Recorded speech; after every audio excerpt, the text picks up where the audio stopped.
రంగారెడ్డి జిల్లా శంషాబాద్ మండలం నర్కుడ వద్ద షాబాద్ రోడ్డుపై ఆ చుట్టుపక్కల గ్రామాలకు చెందిన ప్రజలు బైఠాయించి పెద్ద ఎత్తున ధర్నా చేశారు. దీంతో శంషాబాద్ రోడ్డుపై వాహనాలు పెద్ద ఎత్తున నిలిచిపోయాయి.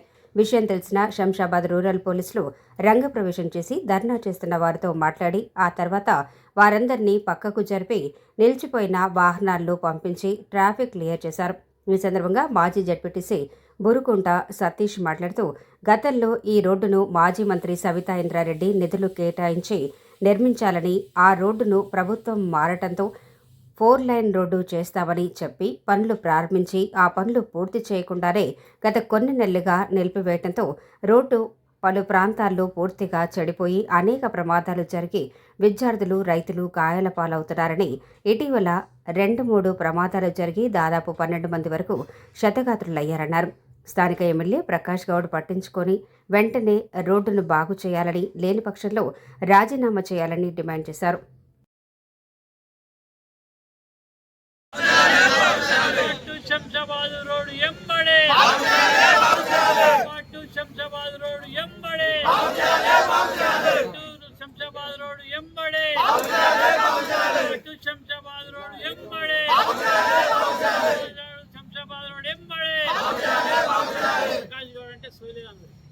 ప్రకాష్ గౌడ్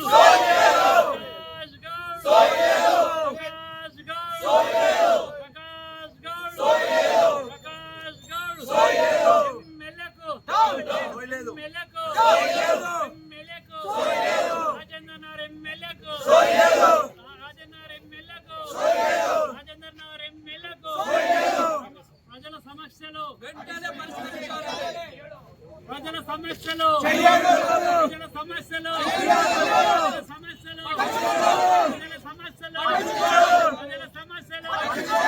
లేని ఎమ్మెల్యే, ప్రజా సమస్యలు పరిష్కరించలేని ఎమ్మెల్యే, ప్రజా సమస్యలు పట్టించుకోని ఎమ్మెల్యే, ప్రజా సమస్యలు పట్టించుకోని ఎమ్మెల్యే వెంటనే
షాబాద్ రోడ్ ఎంబడే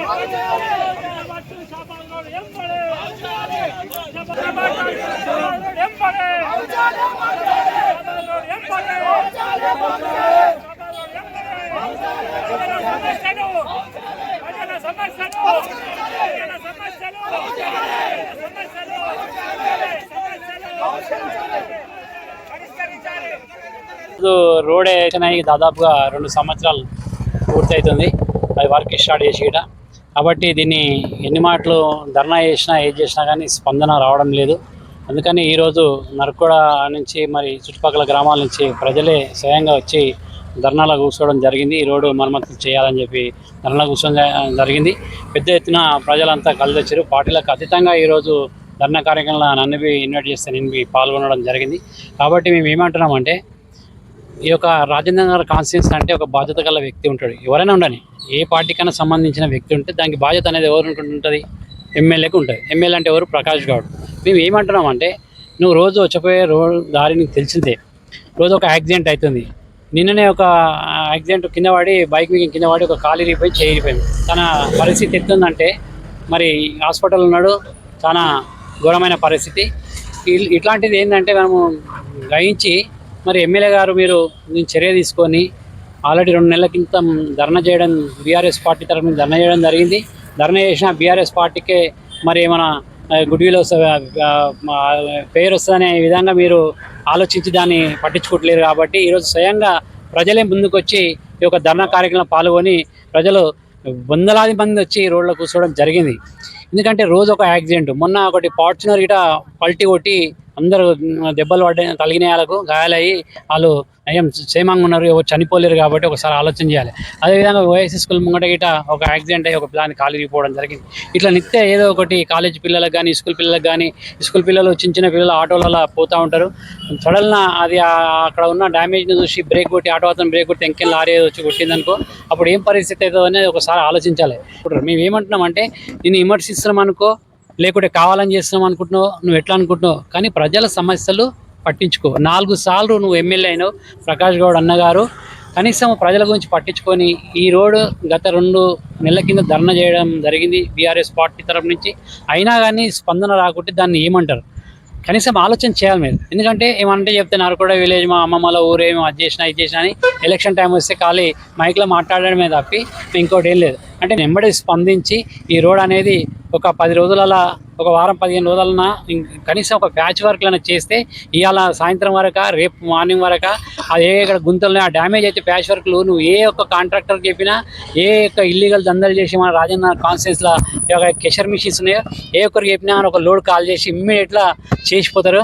అది పెద్ద సమస్య కాదు నువ్వు అనుకుంటే. కానీ నీకు ప్రజల మీద ఎలాంటి మాత్రము ప్రజలకు మేలు చేయాలనే ఆలోచన లేదు. కాబట్టి సరే నువ్వు అట్లా నిలబడని అనుకుంటే మరి ఇంకా నువ్వు రాజీనామా చేస్తే ఎవరో ఒకరు దానికి ఆలోచన చేసి మళ్ళీ ఎవరు వస్తారో వాళ్ళని పట్టించుకొని ఈ యొక్క మరమ్మతులు ఇటువంటి ఏమైనా ప్రజల సమస్యలు ఉంటే తీరుస్తారు. కాబట్టి ఒకసారి ఆలోచన చేయాలి. ప్రజల సమస్యలు చాలా ఉన్నాయి కాబట్టి ఆ సమస్యలను పరిష్కారం చేయండి. మీరు ఏదో రాజకీయం కక్షలు కట్టి వాళ్ళని నొత్తాలన్నా వీళ్ళని నొత్తాలన్నా వాళ్ళని దబాయించాలన్నా వాళ్ళని 10 కిందించాలి, వీళ్ళ 10 కింద వీళ్ళకి టెండర్ పెట్టాలి, అది కాదు. అభివృద్ధి అంటే ప్రజల సమస్యలు. ఇప్పుడు మా ఈ రోడెంబడి వెళ్తున్నాం, రోడెంబడి వెళ్తున్నప్పుడు ఇక్కడ ఏం సమస్య ఉంది, రోడ్లు ఏముంది, నీ బండి వచ్చేటప్పుడు నీకన్నా తెలుస్తుంది కదా. మరి నీ బండ్లను కనీసం నీకు అడుపులో నీళ్ళు కలిగినా కానీ అరే ఎందుకు కలుగుతున్నాయని అయితే నీకు ఆలోచన వస్తుందిగా.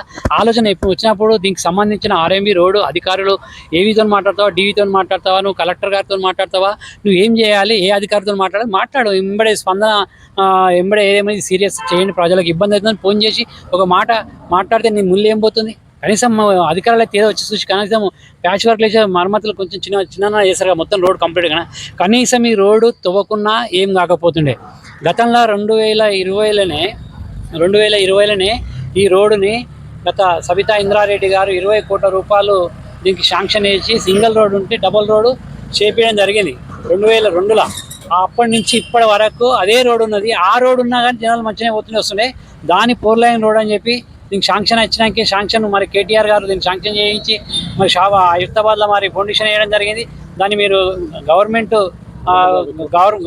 అయితే కాంగ్రెస్ గవర్నమెంట్ అధికారంలోకి వచ్చిందో అధికారంలోకి వచ్చినాకే పట్టించుకోకుండా దీన్ని కనీసం తొవ్వి విడిచిపెట్టడం ఎంతవరకైనా అది దీన్ని ఒకసారి ఆలోచించాలి. ఎంతవరకు న్యాయం ఇది, ప్రజలకు ఎంత ఇబ్బంది అవుతుంది అనేది ఇవ్వాలి. దాదాపు దీనికి 250 కోట్ల రూపాయలు శాంక్షన్ అయింది. గతంలో చేసిన రోడ్డే ఉంది, అది అట్నే ఉంచినా అయిపోతున్నాయి. ఇప్పుడు ఇంకేమంటే రేడియల్ రోడ్ అంటారు. ఆ రేడియల్ రోడ్ గిట్ట ఏం చేస్తారు? ఇప్పుడు మొత్తం చెరువు కుంటాలకి నీళ్ళు నిన్న ఇప్పుడు వచ్చి సర్వే చేయరు, మీకే అర్థమవుతుంది.